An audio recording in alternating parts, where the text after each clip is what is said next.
garuu hiriyaan kee sun maalidha akkam taataa jireenya akkamii jiraata hiriyaan kee asii deemtee mana kiraa faana wanni itti simmeetii guyyaa lamaa teettee achi birrii kee gaafa fixxe biyya namaatti yookiin maatii kana deebitee arrabsamtamu mataa kee gattee immoo ganaa bakkeetti baatee bari'uuf yoo jedhu dukkana tammaata rakkina kuufamee karagaa ulfaata yoo ሰላም የሀገሬ ልጆች ሁላችሁ እንደት ናችሁ?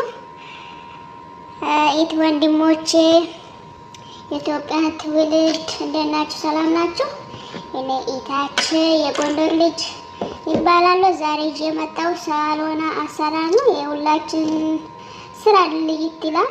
አንድ አጣች አይደለምና እናንተ የምትሰሩት በሌላ እንትን ሊሆን ይችላል። እኔ በዚህ ነው የምሰራው። እኔ በትህትና የጠየቃችሁ ሰብስክራይብ ሼር ላይክ አድርጉልኝ ነው እንደማምር ይላለሁ። እኔ ከዘረኝነት ከሃይማኖት ነፃ ነኝ። ሁሉም አይወክለኝም እኔ እና የሃይማኖት አባቶች አሉ፣ ፓስተሮች አሉ፣ በቦታካ አካባቢም እንትን አሉ፣ የተማረ ሰው አለ። እኛ ራሳችንን እንቀይራለን ብለን ነው ወጣን እንጂ ስለ ቦቶሊካ ዩቲዩብ ላይ ፌስቡክ ላይ እናወራ አይደለም። ሰው ሀገር ተቀምጠን ሰው ኩሽና ተቀምጠን የሰው ስድብ የሰው እንትን ችግር ሁሉ ችለን የምንኖረው ቤተሰባችን እናገዝ ራሳችንን እንቀይር ብለን ነው እና ሆነ ብለን ሌላ ነገር ማሰራት እኛ አይጠቅምም፣ አያስፈልግም። እኛ የምንሰራው እንደዚህ አይነት አሰራር ሰርተን እናስተምራለን። ኋላ የሚመጡ ከገና የሚመጡ ልጆች መማር ይችላሉ። ስለዚህ ጥሩ ነገር ስሩ፣ ወደ እኔ ተደማምሩ እላችኋለሁ። የምትወዷችሁን ከሆናችሁ ማለት ነው ከሁሉም መራቅ ርቁ። ከሃይማኖት ከዘረኝነት ምንም አይጠቅም። ቁጣ ነው የሚያበዛ እንጂ ማለት ነው። ሰው ነው አገር ነው እንትን ማረገው። ስለዚህ የኔ ቆንጆች የኔ ማሮች ኑ እላችኋለሁ።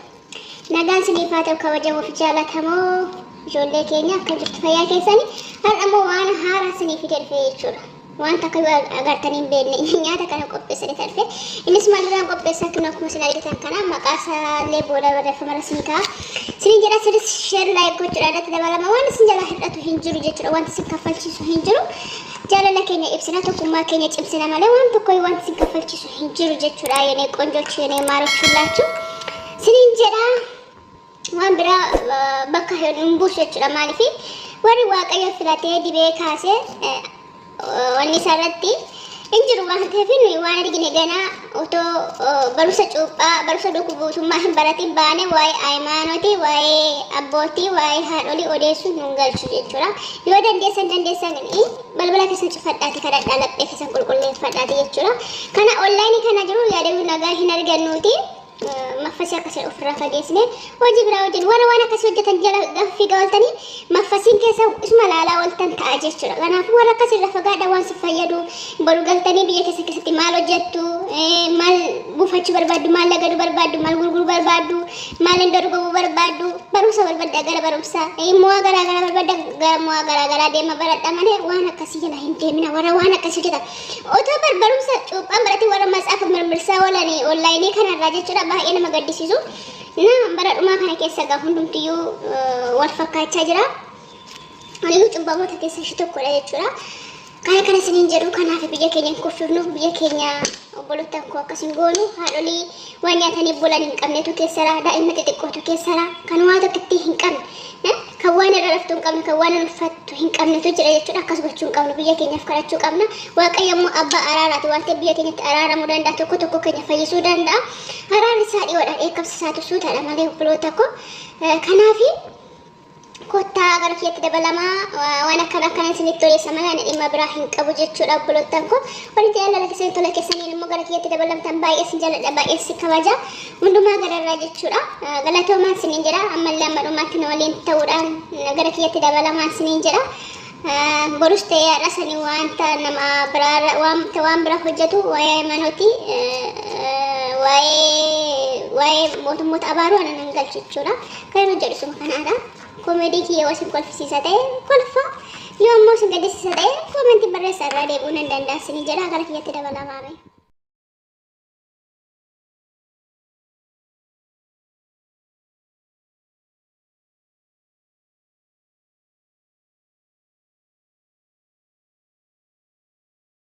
Egaa isinitti agarsiisee mureera akkanatti muree jechuudha. Warreen kaan immoo akka kanatti hojjedhe jechuudha. Qashtoota koo zayitiin danfitee jirti. Ammas keessatti itti naqu bichaadha. Akkas keessee lafa amma kan naafe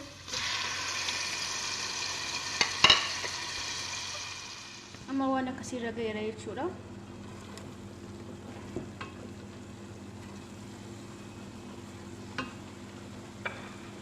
Ani salsala bana duraa na fayyadama jechuudha. Bana dura fireeshii irratti salsala bana duraa isin beektan na fayyadama jechuudha. Maaliif kun furdisa jechuudha. Baay'ee nu gargaara saaloonaa keessatti. Yoo kanatti hin nadhu ta'e saaloonaan hin qal'ata jechuudha. Qaamis siniin kennu galata siniin kennu akka baangalitti wajjin annaa wajjin saaloonaa jechuudha. Amma xumuree jira.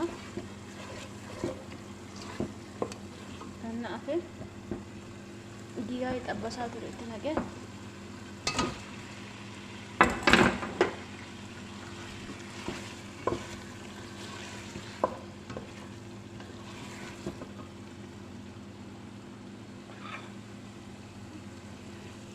bahaaraa moo maal akka itti naqee booda isinii barreessa jechuudha. Koriidariin jira, fish masaalaan jira, barbikaan jira, baawudar chiiliin keessa jira, tumeeriik keessa jira. Tumeeriikiin kun immoo maal akka ta'e hin beektu. Hirdii jechuudha. Maaliif xabbastee yoo jettani diyaay otoo xabbasii yoo soosii qopheessanitti naqxanii ciccita jechuudha. Ciccita irraa deemaa irraa nam'aa deemaa jechuudha. Lafeerraa hin beektu diyaay isaanii hin turtu jechuudha bilchinaani. Kanaaf xiqqoo ishee akkan isinii jabaatuuf zayitii baay'ee ho'e fayyadamtanii labbootanii xabbasuu qabdu. Baay'ee bareedas jechuudha. Irraa ciccitu jechuudha. Akkas fakkaata jechuudha kalariin isaa ammaa fi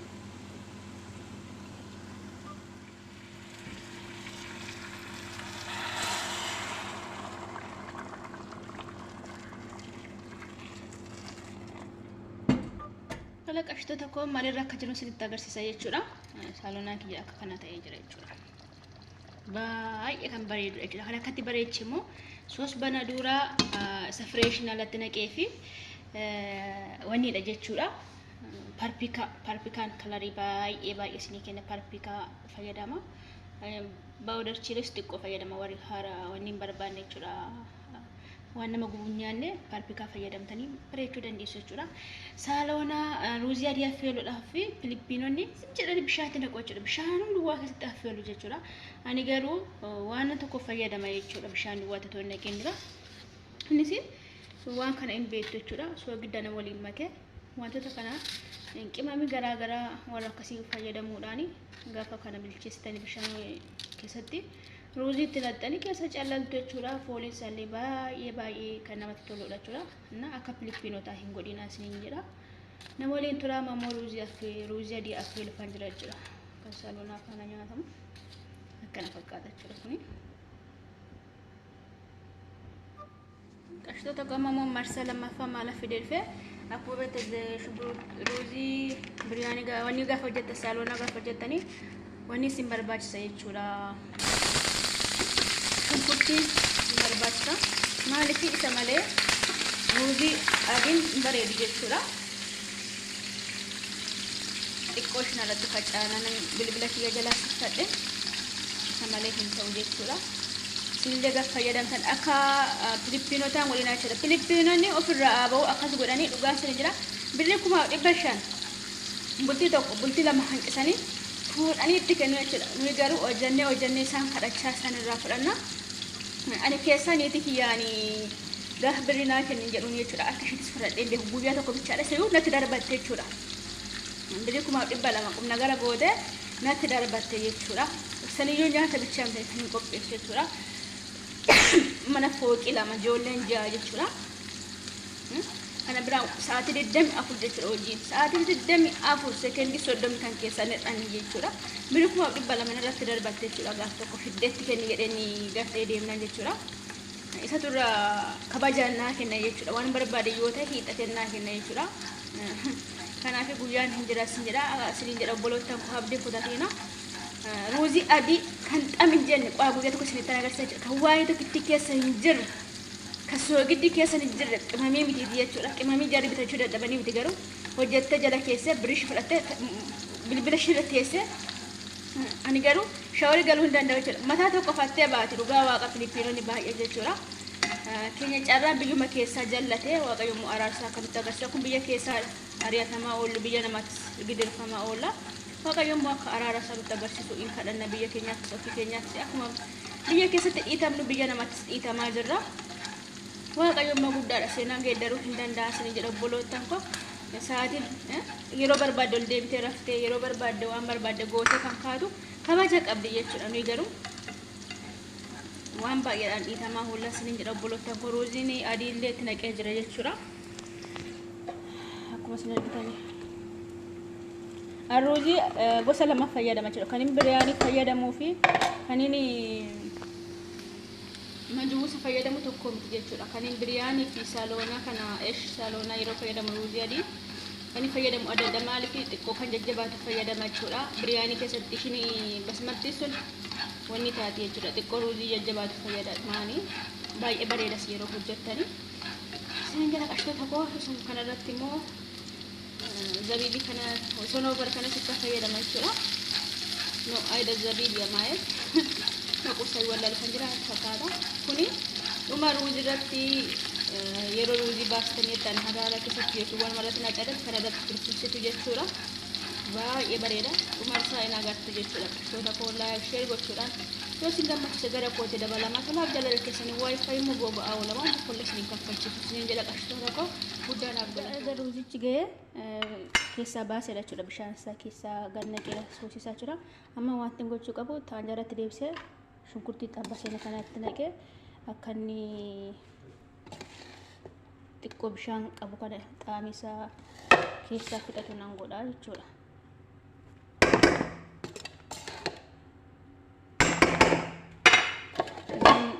Waan biraallee itti naqa maallee itti naqa yoo jettanii dhadhaa jaraallee itti naqa jechuudha. Argitanii